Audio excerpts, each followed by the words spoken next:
Assalamualaikum warahmatullahi wabarakatuh. Salam olahraga pemirsa, berjumpa kembali dengan saya Jilu Custen dalam sebuah podcast sepak bola Indonesia yang selalu kita akan berikan informasi terbaru. Barusan tadi pertandingan dari Liga 1 BRI mempertemukan tuan rumah Persebaya Bajul Ijo bertemu dengan tamunya Persib Bandung dan skor akhir 2-2, namun ketegangan dari babak pertama hingga babak kedua ya menyelimuti bagaimana flank kanan dan flank kiri, dan saya rasa Persib Bandung cukup menguasai lini tengah dan kekalahan Bajul Ijo di lini tengah namun bisa ditutupi dengan bagaimana moncernya pemain pengganti Tony Firmansyah yang membuat sebuah assist yang cukup cemerlang untuk menyamakan kedudukan 2-2, dan itulah hasil yang didapatkan oleh kedua tim, baik itu Persebaya Surabaya dan juga Persib Bandung.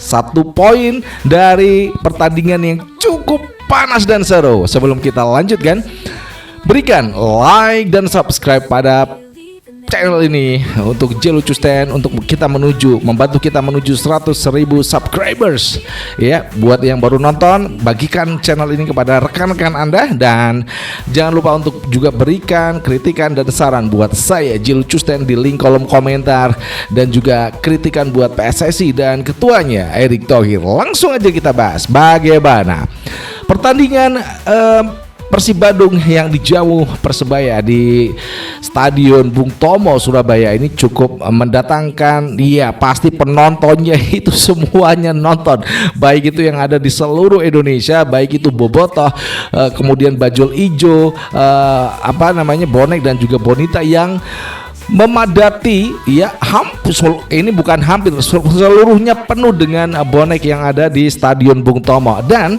bagaimana pertandingannya? Ya ini memang duel klasik di mana Persib akan dijamu oleh Persebaya ini dalam pertandingan yang bagaimana menampilkan duel mesin tengah ya, mesin di tengah itu memang kalau kita perhatikan dari babak pertama dan kedua ini Persebaya itu kalah dalam permainan di lini tengah. Sementara itu keberuntungan Persebaya itu ketika Rivera memberikan umpan kepada Bruno Moreira di menit babak pertama, itu ternyata bagaimana seorang Federico Barba malah melakukan body charge ketika sentuhan bola sudah dilakukan Bruno Moreira, dan wasit akhirnya menganggap itu adalah sebuah pelanggaran dan penalti pun diberikan kepada Persebaya. Akhirnya Bruno Moreira mencetakkan gol untuk keunggulan Persebaya sampai babak pertama diselesaikan oleh tiup fluid dari wasit. Namun dari babak pertama kita sudah bisa mengatakan bahwasanya lini tengah dari Persib Bandung cukup bagus. Bagaimana flank kanan Sandil kiri ya, kemudian Berginio yang menjadi tandem dari Ramon Takwe ya, ini cukup berhasil untuk menciptakan chaos di depan gawang dari Hernando Ari. Dan satu pujian, bukan satu pujian namun pujian berkali-kali saya katakan kepada Hernando Ari yang berhasil, yang babak pertama itu bagaimana Sadil Ramdhani yang gagal karena ya antisipasi dari seorang kiper Hernando Ari. Kemudian juga di awal babak ya, bagaimana Rian di detik 27 baru bermain, dia itu berhasil mencetak peluang sehingga untungnya Teja Pakualam bisa menepis. Dan inilah akhir babak pertama di mana memang kedua belah pihak ini, baik itu Persebaya dan juga Persib Bandung, menampilkan permainan yang cukup luar biasa. Di babak kedua banyak sekali pergantian yang dilakukan. Beckham Putra masuk, kemudian juga Andrew Ju menggantikan Ramon Takwe. Sebenarnya di babak pertama itu ada gol yang dicetak Kang Rudianto, namun tendangan salto dari Ramon Takwe itu menyentuh tangannya dia sehingga gol dianulir oleh VAR ya. Harusnya memang 1-1 pada babak pertama. Namun di babak kedua bagaimana sebuah serangan yang cukup indah dilakukan, bagaimana seorang Beckham Putra di kiri ya, dia selalu menjadi motor serangan untuk sayap kiri untuk Persib Bandung, dan saya rasa bagaimana Beckham Putra menusuk dan memberikan umpan kepada Adam Alis yang melihat posisinya di mark up begitu banyak pemain Surabaya Persebaya, kemudian dia memberikan asisnya kepada Goicoechea, dan Goicoechea berhasil menembus gawang dari Hernando Ari. Namun saya ucapkan luar biasa Hernando Ari dalam permainan malam hari ini menghadapi Persib Bandung. Kemudian ya setelah Goicoechea mencetak gol ya, bagaimana serangan kembali dibangun dari sisi kiri, dan di sana Beckham Putra ya sebenarnya dia ingin menendang namun bolanya terpental karena membentur pemain belakang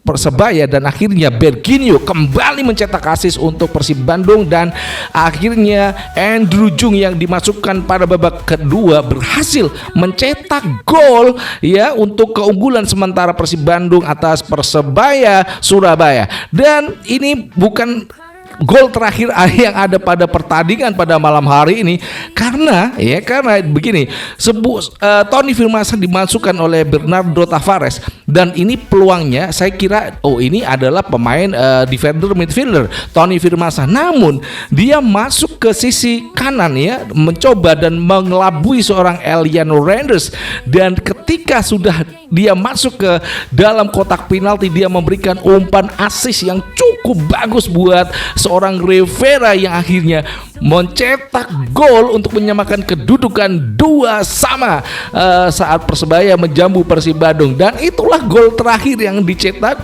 oleh kedua klub, meskipun pertandingan diteruskan hingga 11 menit tambahannya di babak kedua, namun kemenangan dari kedua belah pihak ini untuk 1 poin ya, ini cukup berarti bagaimana Persib Bandung masih mendapatkan poin dalam tandangan laga tandang di Bung Tomo ya. Bagaimana Bernardo Tavares ini cukup bagus, kemarin dia menang 1-0, dan saat ini menghadapi Persib Bandung dia mampu menciptakan ruang-ruang yang tidak bisa dibaca oleh Bojan Hodak. Bagaimana Tony Firmansyah dimasukkan sebenarnya untuk menjaga kedalaman dari defender midfielder Persebaya, namun dia bisa masuk dan memberikan umpan asis kepada seorang Rivera yang saya rasa ya Persebaya ini kalau tidak ada Rivera dan juga Hernando Ari pasti akan banyak gol yang akan tercetak, karena bagaimana Rivera yang dari belakang, tengah, sayap kanan, kiri, depan itu selalu ada.